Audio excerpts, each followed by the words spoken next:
The lights of the International Summit Hall burned bright, cameras humming as the world's attention focused on a single stage. Leaders from across Africa and the Middle East had gathered, but all eyes were on one man at the podium, Benjamin Netanyahu. His voice cut through the air, steady, sharp, dripping with the confidence of someone who believed history itself moved in his shadow. "Let me be clear," he declared, his hand pounding lightly against the lectern. "Africa's future will not be determined by reckless experiments or populist speeches. Israel and our allies hold the keys to security, to prosperity, to survival. Those who stand against us will pay a price. A heavy price." The words hit the hall like a sudden storm. A murmur rose from diplomats, some shifting nervously, others pretending to type notes as if distraction could shield them from the tension. Netanyahu's gaze swept deliberately across the room until it landed on a figure seated 3 rows from the front, Ibrahim Traoré. At 35, the Burkinabe leader sat calm, hands folded, eyes fixed not with fear but with unblinking resolve. The contrast was striking, Netanyahu's seasoned bravado, hardened by decades of global politics, versus Traoré's youthful fire, sharpened by revolution and survival. Netanyahu leaned forward slightly, his tone darker. "And let me remind you, those who defy us will find themselves isolated, starved of investment, cut off from the world. Africa's independence is fragile, temporary. Do not mistake noise for power." Gasps rippled through the audience. It was more than a warning, it was a direct provocation. Cameras swiveled instantly toward Traoré, the young captain-turned-president who had become a symbol of defiance against old powers. He did not flinch. His face remained carved in stone, but his silence spoke louder than shouts. Around him, aides whispered anxiously, unsure if he would respond or remain seated. The weight of the moment thickened. Every lens, every microphone, every waiting pen of every journalist was poised, sensing history in the making. Would Traoré let Netanyahu's words stand unchallenged? Or would he rise, as he had before, to remind the world that Africa's voice no longer needed permission to be heard? The silence that followed Netanyahu's words was deafening. Delegates shifted uncomfortably in their seats, their eyes darting between the Israeli Prime Minister and the young Burkinabe leader. Journalists' fingers hovered above keyboards, ready to capture the moment history might pivot. The air was electric, thick with anticipation. Then, slowly, Ibrahim Traoré rose. The scrape of his chair echoed like thunder in the chamber. Calmly, deliberately, he buttoned his jacket and stepped forward. He did not rush, every step was measured, every movement radiating confidence. Cameras zoomed in, the split screen already set, Netanyahu's face frozen in steely arrogance, and Traoré's expression, sharp and unyielding. When Traoré reached the microphone, he did not speak immediately. He let the silence linger, forcing every person in the hall, and millions watching across the world, to feel the weight of what was coming. Finally, his voice rang out, steady and clear. "Prime Minister Netanyahu," he began, his tone calm but edged with steel, "you speak of Africa as though it were your possession. You speak of our independence as if it were a gift that can be revoked. Let me remind you, Africa's freedom was not granted by the benevolence of foreign powers. It was won through blood, struggle, and sacrifice." The hall stirred. Delegates leaned forward, some nodding in agreement, others shifting nervously under the boldness of his words. Netanyahu's lips tightened, but he remained silent. Traoré's eyes scanned the hall, locking with the cameras. "You claim Africa's future is fragile. Yet it is your empires that have collapsed, one after another. You say we will be isolated.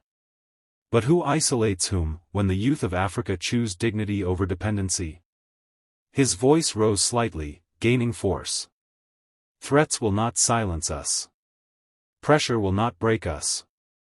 You speak of heavy prices, but the heaviest price has already been paid by our ancestors, by those who endured chains, exploitation, and humiliation. We will not pay it again." The room erupted in murmurs, some in shock, others in admiration. For the first time that evening, Netanyahu's confident mask flickered. The battle lines had been drawn. The cameras snapped relentlessly, their flashes reflecting off the polished walls of the summit hall. The audience was no longer simply observing a diplomatic exchange, they were witnessing a duel, fought not with weapons but with words, history, and conviction. Netanyahu adjusted his posture, his fingers tightening around the edge of the lectern. For a moment, his voice was caught in his throat, but then he forced a smirk, trying to reclaim the stage. "Bold words from a young leader," he said, voice dripping with condescension. "But bold words do not feed nations. Bold words do not build armies. Africa still relies on the very powers you now condemn.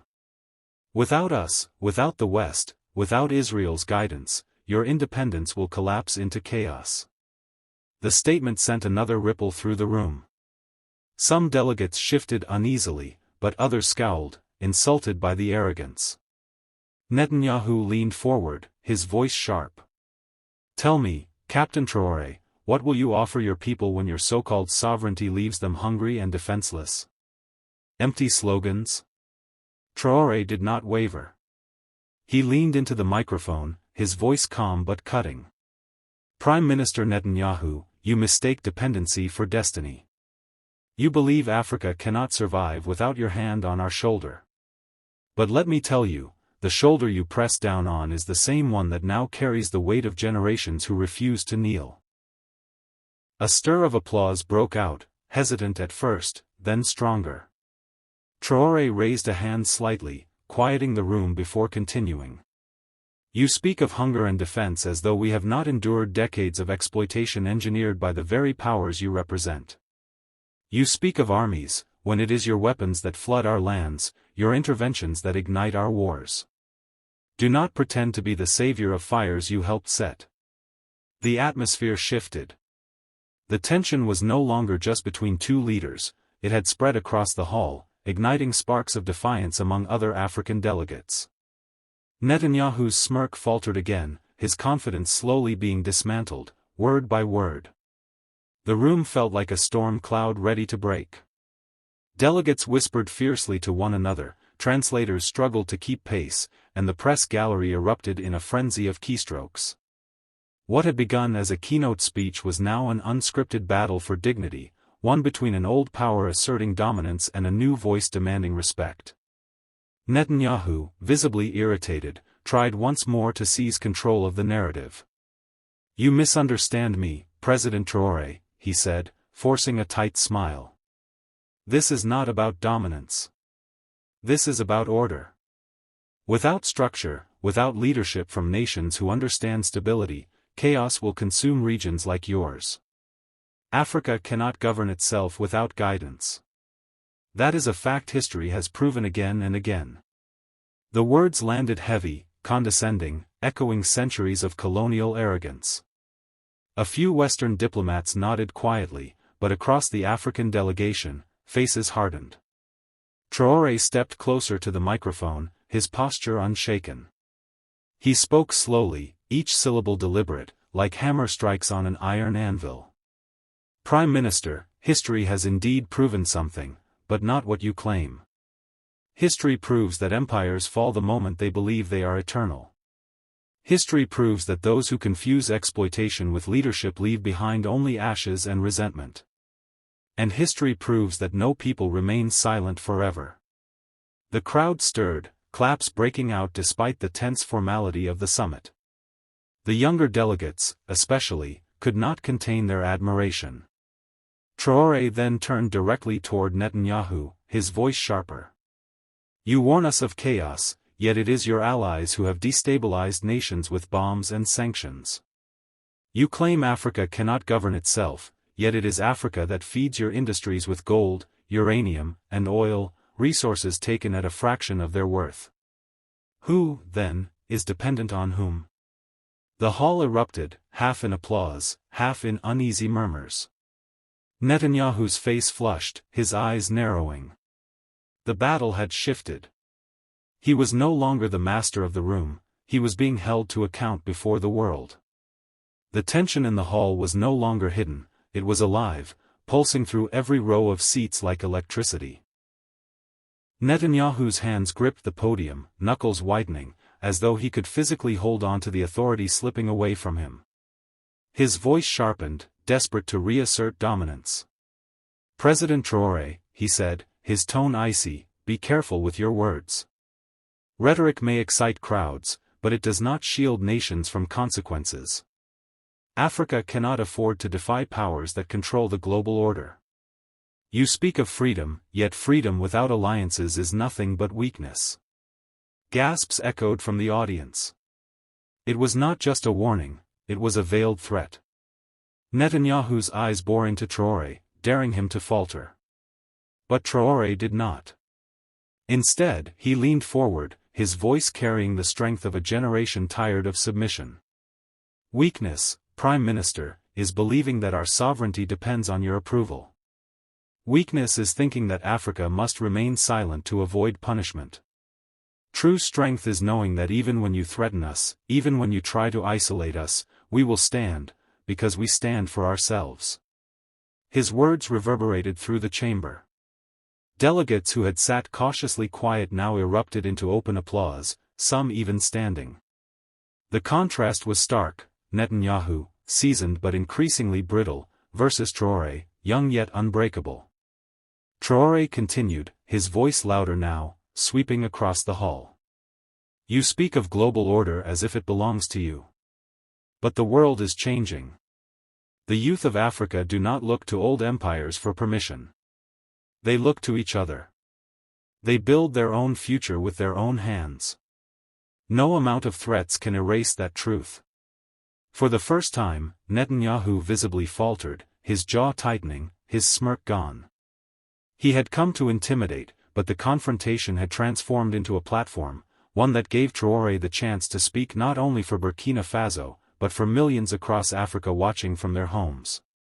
The summit was no longer about diplomacy. It had become a battlefield of words, and Traore was winning. By now, the atmosphere inside the summit had shifted entirely. What had started as a tense confrontation was turning into a spectacle that no media outlet could resist. Reporters whispered to one another that this was not just politics, it was history unfolding in real time. Netanyahu, visibly shaken, attempted one last tactic: sarcasm. "Tell me, President Traore," he sneered, "what will Burkina Faso do when the weight of reality comes crashing down? When sanctions cripple your economy? When alliances turn their backs on you? Speeches may impress the young, but survival demands pragmatism. Who will stand with you then?" The jab was sharp, calculated to corner Traore. The room leaned in, expecting hesitation. But what came instead was a voice that cut through the air with precision. "Who will stand with us?" Traore repeated, his eyes narrowing. "Our people will. Our farmers who feed us, our workers who build with their hands, our soldiers who defend our soil, not for profit, not for power, but for love of country. We do not measure survival by the approval of foreign powers. We measure it by the resilience of our people." The room erupted with applause, louder and more defiant than before.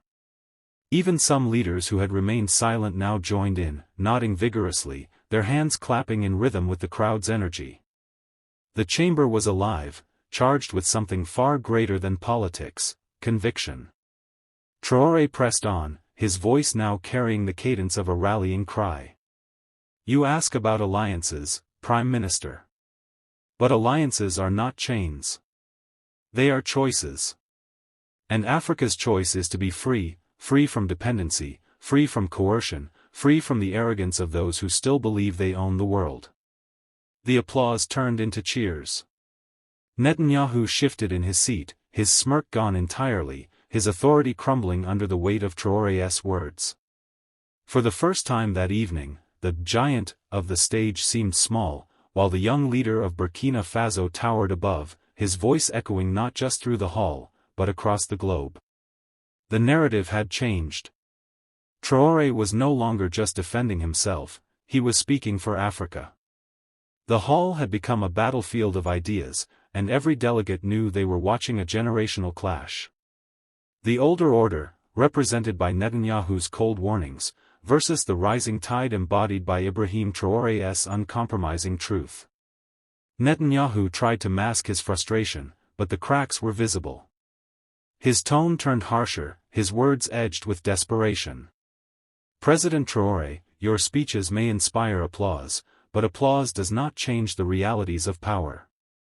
Africa cannot rise by defying those who control trade routes, financial institutions, and military alliances. Without our systems, your nations will collapse into irrelevance. It was the ultimate card, the threat of isolation. The suggestion that Africa's independence was a fragile illusion, always one sanction or embargo away from ruin. But Traoré's response came like thunder. Irrelevance, he echoed, his voice booming. Tell me, Prime Minister, who is irrelevant when Africa stops shipping its gold, uranium, and oil? Who is irrelevant when young Africans refuse to flee their lands and instead build their nations with pride? Who is irrelevant when the chains of exploitation finally break? The crowd roared, clapping and cheering despite the formal setting. Cameras zoomed in on Netanyahu's tightening jaw, on Traoré's steady gaze, on the faces of delegates who now sat on the edge of their seats. Traoré raised his hand, commanding silence. His next words carried a weight that seemed to shake the very walls of the summit. You say our independence is fragile. I say your arrogance is. Because empires fall not when they are defeated from outside, but when they rot from within. And what we are witnessing across the world is the crumbling of old powers who believed they could control the future. Africa will not collapse into irrelevance. Africa will rise into its destiny. The hall erupted once more. Reporters scribbled headlines, leaders exchanged glances, and the cameras broadcast every word live. What began as a threat had transformed into a vision, one too powerful to be ignored. By now, the tension in the room had transformed into something larger than the two men on stage. The cameras captured every flicker of expression, every gesture, Netanyahu, rigid and cornered, and Traoré, calm but commanding, his presence filling the chamber with quiet defiance. Netanyahu adjusted his microphone, his voice low but venomous. Young man, don't confuse noise for progress. Your words may excite the desperate, but the world runs on discipline, on rules, on order. Without us, you have no seat at this table. Without us, Africa remains a spectator, not a player. His words dripped with contempt, the air heavy with the weight of dismissal. For decades, such rhetoric had gone unchallenged. But this time, before millions of eyes, it was being confronted head-on. Traoré tilted his head slightly, almost as if in pity. Then he spoke, slowly and firmly, you say without you, Africa has no seat at this table. But we are not asking for seats at your table anymore. We are building our own. And soon, it will be you begging for a place at ours. The audience erupted into cheers so loud they rattled the walls. Journalists sprang to their feet, capturing the moment as history in motion. The younger delegates pounded the desks in approval, their enthusiasm unstoppable. Traoré raised his hand again, silencing the crowd just enough to deliver one last blow. You speak of order, Prime Minister. But what you call order, we call chains. What you call stability, we call exploitation. And what you call leadership, we call domination. Africa will not kneel for order. We will rise for freedom. The hall shook with applause. The applause wasn't polite anymore, it was revolutionary, breaking the decorum of international diplomacy. Netanyahu's jaw tightened, he looked smaller than ever, his once dominant aura eclipsed by a leader half his age who had just turned an attempted humiliation into a moment of continental pride. This was no longer a debate. It was a declaration. The applause that thundered through the summit hall refused to die down. Delegates clapped, young aides shouted in agreement, and cameras captured every second as if the world needed proof that such a moment had truly happened. This was not routine politics anymore, it was the sound of history being made. Netanyahu's composure cracked further. He slammed his palm against the podium, trying to reclaim control. "Enough of this performance," he barked. "Your words may impress naive listeners, but nations are built on strength, on power we have and you do not. When your so-called independence collapses, don't come crawling to us for rescue. Because that day will come." The words were harsh, but they lacked conviction. His voice betrayed the desperation of a man losing ground in real time. Traore let the silence hang for a moment, then leaned toward the microphone with a quiet steadiness that was even more powerful than anger. "We will never crawl, Prime Minister. Not today, not tomorrow, not ever. If hardship comes, we will face it standing. And when history remembers these days, it will not remember Africa as weak. It will remember Africa as the continent that refused to bow again." The audience exploded in cheers, their voices echoing like a chorus of defiance. Social media feeds lit up across the globe as clips of the exchange began circulating instantly. Hashtags tied to Traore's name soared to the top of trending lists. Traore, sensing the world's eyes upon him, raised his final challenge directly at Netanyahu: "You say Africa cannot survive without you. But what will you do when Africa not only survives, but thrives, without your permission?" The question hit like a hammer. Netanyahu froze, unable to conjure a reply. His silence was louder than any words he could have spoken.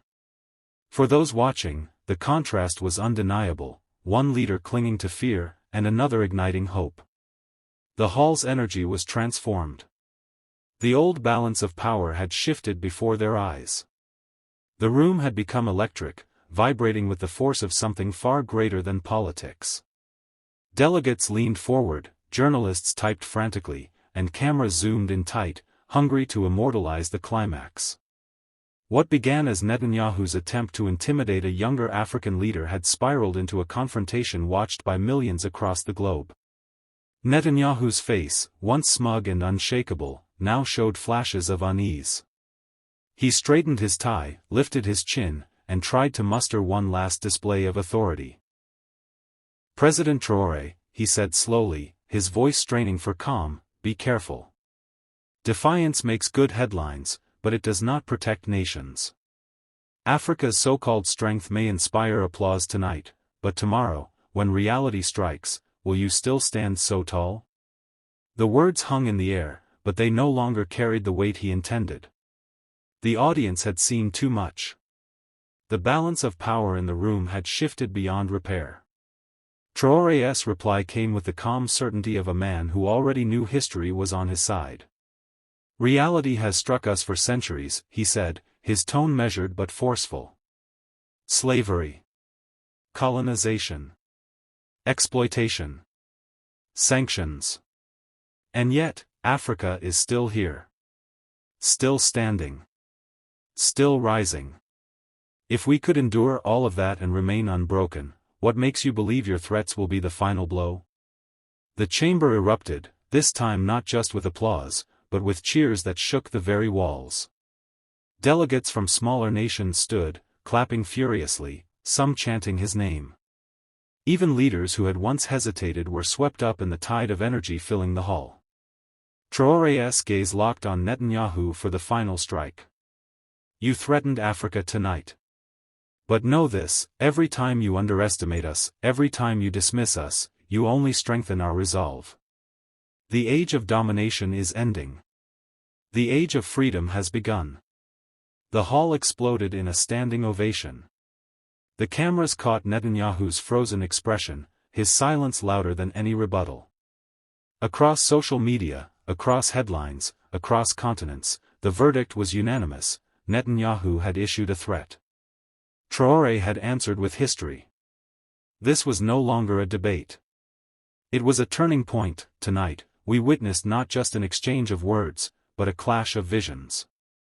Prime Minister Netanyahu spoke with the weight of an old order, convinced that power is maintained through fear, control, and threats. But Africa has heard those words before, for centuries, and yet we are still here, stronger than ever. My answer was not just for him, but for every young man and woman watching across our continent and beyond. You are not powerless. You are not irrelevant. You are the builders of a new world, one where dignity does not bow to arrogance, and where freedom is not granted but claimed. They say we cannot survive without them. But history has shown that when Africa chooses to stand, the world has no choice but to listen. Let this night be remembered not as the moment when Africa was threatened, but as the moment Africa answered, with courage, with unity, and with unshakable truth. The message is simple: our future is ours. Not theirs. Not anyone else's. Ours.